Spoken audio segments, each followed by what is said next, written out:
নমস্কার, আপনারা দেখছেন ইনফরমেশন ইনসাইট। আপনাদের সঙ্গে রয়েছি আমি রাই।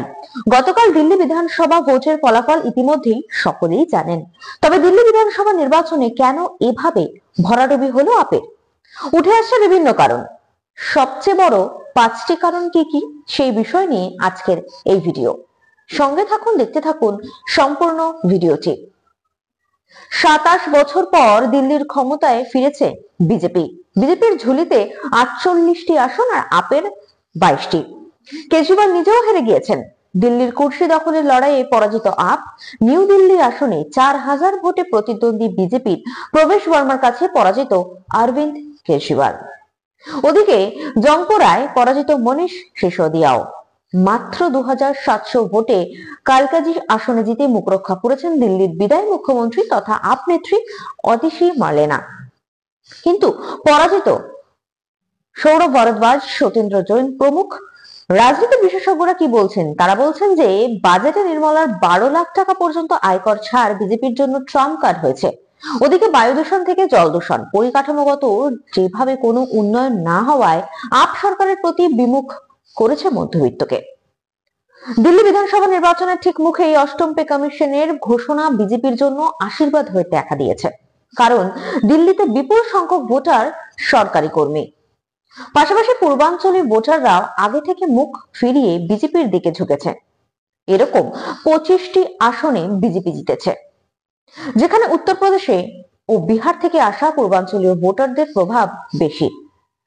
একই সঙ্গে একদা আন্না হাজারের সঙ্গে কাঁধে কাঁধ মিলিয়ে দুর্নীতির বিরুদ্ধে লড়াই করা অরবিন্দ কেজরিওয়ালের নিজেরই আবগারি দুর্নীতির দায়ে জেলে যাওয়া ভালোভাবে নেয়নি মানুষ। কেন এভাবে ভরাডুবি হলো আপের? উঠে আসছে বিভিন্ন কারণ। রাজনৈতিক বিশেষজ্ঞরা বলছেন যে দিল্লি বিধানসভা নির্বাচনের ফলাফল গেম চেঞ্জার বা কিং মেকার্স হচ্ছে মিডল ক্লাস বা মধ্যবিত্ত শ্রেণী। উত্তর পশ্চিম, দক্ষিণ, সেন্ট্রাল ও নিউ দিল্লির যে সকল আসনে মধ্যবিত্ত শ্রেণীর প্রভাব বেশি, তার বেশিরভাগই জিতেছে কিন্তু বিজেপি। অন্যদিকে বিজেপির এই বিরাট সাফল্যের পর গতকাল সন্ধ্যায় দিল্লিতে বিজেপির সদর দপ্তরে পৌঁছেছিলেন, অর্থাৎ উপস্থিত ছিলেন দেশের প্রধানমন্ত্রী নরেন্দ্র মোদী। তিনি বলেছেন যে আজ দিল্লিবাসীর অত্যন্ত উৎসাহিত ও স্বস্তিতে রয়েছেন। উৎসাহ হলো জয়ের আনন্দ ও স্বস্তি দিল্লিকে আপদা মুক্ত করার। দিল্লির মানুষ আমাদের হৃদয় খুলে আশীর্বাদ করেছেন, আর এই বিশ্বাসের দাম ডাবল ইঞ্জিন সরকার দেবে। এছাড়াও মোদী বলেছেন যে হরিয়ানার পর মহারাষ্ট্রের নয়া রেকর্ড করেছি, এবার দিল্লিতেও ইতিহাস করেছি আমরা। দিল্লির মহিলাদের ধন্যবাদ জানিয়েছেন প্রধানমন্ত্রী নরেন্দ্র মোদী। পাশাপাশি বলেছেন যে উড়িষ্যা, হরিয়ানা বা মহারাষ্ট্র সর্বোচ্চ নারী শক্তি আমাদের আশীর্বাদ করেছে। আমরা যা প্রতিশ্রুতি দিয়েছিলাম তা পালন করেছি, দিল্লিতেও প্রতিশ্রুতি পূরণ করব, এটা মোদীর গ্যারান্টি।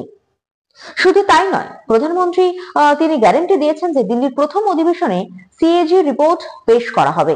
যারা দুর্নীতি করেছে তাদের সব ফেরত দিতে হবে। যারা প্রতিনিয়ত ইনফরমেশন ইনসাইট দেখছেন বা ফলো করছেন তাদের আরো একবার ধন্যবাদ। সঙ্গে থাকুন, দেখতে থাকুন।